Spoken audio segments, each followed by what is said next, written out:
Hello, my name is Matthias Cavodi. I'd like to welcome guys to my channel. Today we're going to talk about a groundbreaking one-shot special. Came out in 1991, Marvel Super-Heroez Winter Special, X-Men, Namor, Iron Man. When this came out, it was like within probably the first 10 to 15 comic books I ever got was this one. So it was the first time I saw a bunch of these characters in action for the first time, like Namor, Iron Man. I was already familiar with the X-Men, but not this particular lineup. This is the Australian X-Men lineup when they used to hang out in the outback. Awesome cover by Mr. Larson, Eric Larson.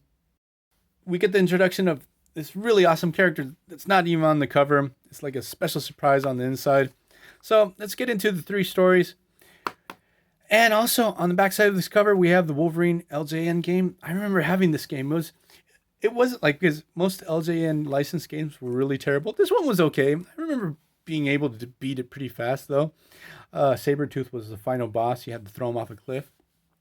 And also remember Havoc popping up in this game.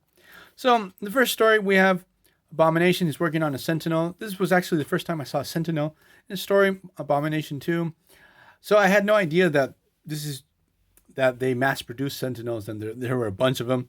So the thing is, in this particular story, this lady that's Abomination's associate uploads her mind into the Sentinel's computer, and basically the Sentinel just freaks out and goes straight to attack the X-Men. As I said before, this is the Australian X-Men lineup, so we have Havoc, Psylocke, Rogue on the team, Colossus, Wolverine. I guess Longshot should be here, but I don't see him. Maybe he took the day off. So the X-Men end up battling against the Sentinel. After they're able to deal with this threat, everything ends up fine and well for our merry mutants. Then the second story, we have Namor here. Also, there's a lot of art, like to fill in the pages with no reference to who's the artist. This would happen a lot. We have Adam Warlock looking like an angry old lady. Second story we have with Namor, written by Mr. Lubdell. It's a pretty basic story. We have Namor having to deal with a classic Fantastic Four villain called Diablo. We also get to see a classic Golden Age character called the Red Raven. And we also get to see Red Raven's daughter, who's also called Red Raven. So Namor's able to deal with this bad guy. Pretty basic story.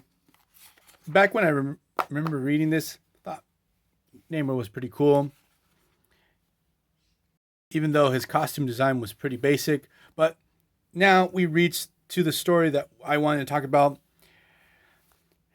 Written by Steve Ditko, art by Steve Ditko. We have Iron Man flying around the woods, trying this new radar technology, covering his eyes, and he gets jumped by a character.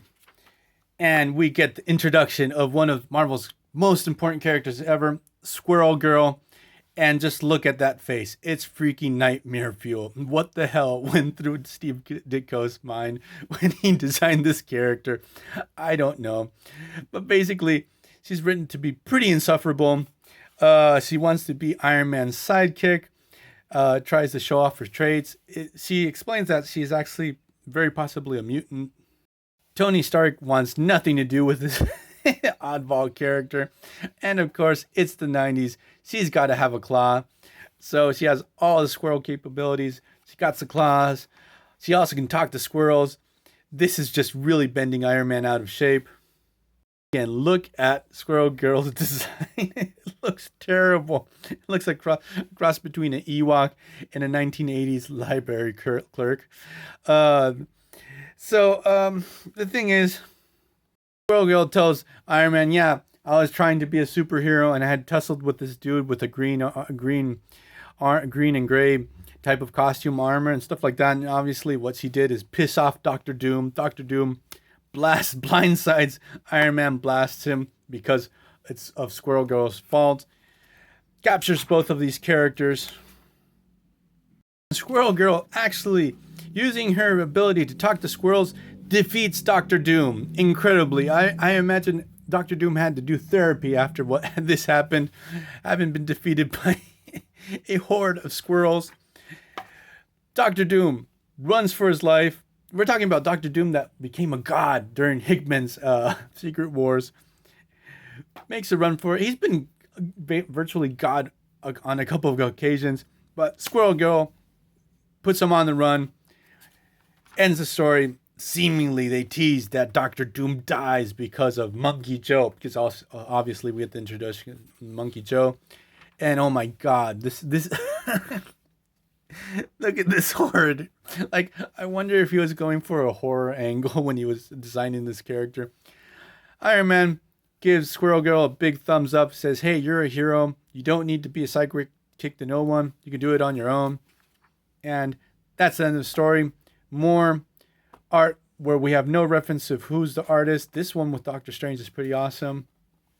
Got Wolverine, Spider-Man, and Hulk. So anyone, if you recognize this art, tell me who's this poor artist that's not credited in this issue. Have a great day. Bye.